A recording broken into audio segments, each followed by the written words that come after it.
வண்டி வாகனம் போறதுக்கு வழி கிடையாது. டெய்லி வண்டியை கொண்டு வந்து ரோட்ல நிறுத்தி வச்சுட்டு நாங்க இருக்குதா இல்லையான்னு 7 தடவை அதை போய் பார்த்துட்டு வர்ற மாதிரி இருக்குது. வண்டி வீட்டுக்குள்ள எந்த வண்டியும் நிறுத்துறதுக்கு வழி இல்லை. ரோட்டை பறிச்சு போட்டு அடிக்கடி பஞ்சர் வேற. இந்த ரோடு அவ்வளவு மோசமா இருக்குது. மொத்தம் 5 பேர் இந்த டாக்டர் இந்த வீதியில் இருக்காங்க. இந்த வீதிக்கு பேரே ஆஸ்பத்திரி வீதி. அந்த ஆஸ்பத்திரி வீதிக்கு உண்டான அளவுக்கு யாருமே இது வரைக்கும் ஸ்டெப் எடுத்த பாடில்லை.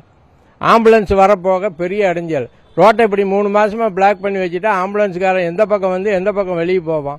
ஒரு எமர்ஜென்சி கூட எதுக்கும் வழி இல்லை. ஒரு பாடி எடுத்துட்டு போறோம்னா கூட இந்த வீதியில் எவனா செத்து போயிட்டானா சுத்திட்டு தான் போகணும். அந்த மாதிரி கண்டிஷன்ல இருக்குது. இந்த பக்கம் ரோடு போடாம 3 மாசமா இப்படியே இருக்குது. எங்களுக்கு வண்டி வாகனம் அவங்க வயசானவங்க வீட்டுக்குள்ள ஏத்தி நிறுத்துறது கூட வழி இல்லாம பங்க்ல கொண்டு வெளியில பங்க்ல நிறுத்திட்டு வந்துகிட்டு இருக்கிறோம். எதுக்கும் நடவடிக்கை எடுக்காம அப்படியே இருக்கிறாங்க. போர் தண்ணியே வரமாட்டேங்குது. பைப் உடஞ்சு அது 25 நாள் ஆகுது. எந்த நடவடிக்கையுமே எடுக்க மாட்டேங்கிறாங்க. ரோட்டுக்கு முதல்ல மெயினா இது பண்ண சொல்லி போட சொல்லுங்க. 3 மாசம் ஆச்சுங்க. எதுவுமே நடக்க முடியலைங்க. வயசானவங்க தடுமாறி நடக்கிறதா இருக்குது. வண்டி வாகனம் போக முடியல. ஒரு ஆஸ்பத்திரிக்கு போகணும்னா கூட ஒரு அவசரத்துக்கு வழி இல்லைங்க. ஓல்டு ஹாஸ்பிட்டல் ஸ்ட்ரீட்டுங்கண்ணா, இங்கதான் கடை வச்சிருக்கோம். இங்க மொத்தம் 3-4 கடை இருக்குங்க. இந்த ரோடு பறிச்சு போட்டதுனால வண்டி போறதுக்கு இல்லை. அதனால பிசினஸ் எல்லாம் ரொம்ப பாதிச்சிருச்சு. வியாபாரமே இல்லை இந்த ஏரியால.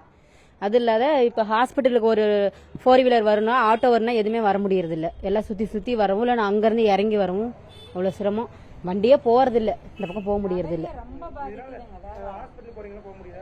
அதாங்க ஆட்டோல கூட்டிட்டு வந்தா கூட நடக்க வச்சுதான் கூட்டிட்டு போனோம். இல்லைன்னா சுத்திட்டு வரணும். அடுத்த ஸ்ட்ரீட்ல வந்தாலும் வர முடியாது வண்டி. இப்போ ரோடு பறிச்சு 2-3 மாதம் ஆகுது. ரோடு போட்டு இப்போ பைப்பு இது. அதனால போக்குவரத்து வயசானவங்க இதே வீதியில் ஆஸ்பத்திரி 3 ஆஸ்பத்திரி இருக்கு. அதனால வயசானவங்க ஆட்டோவில் கொண்டு வர முடியாது. போக்குவரத்து இடத்துல டயர் பூரா பஞ்சர் ஆகுது பறிச்சு போட்டு. அப்புறம் தண்ணி பைப்பு அது மாமலா உள்ளது. தண்ணி பைப்பு அது போக்குவரத்துக்கு பறிச்சு போட்டு 4 கணக்கு ஆகுது. இன்னும் வந்த பாடு இல்லை. அதுதான் வேற.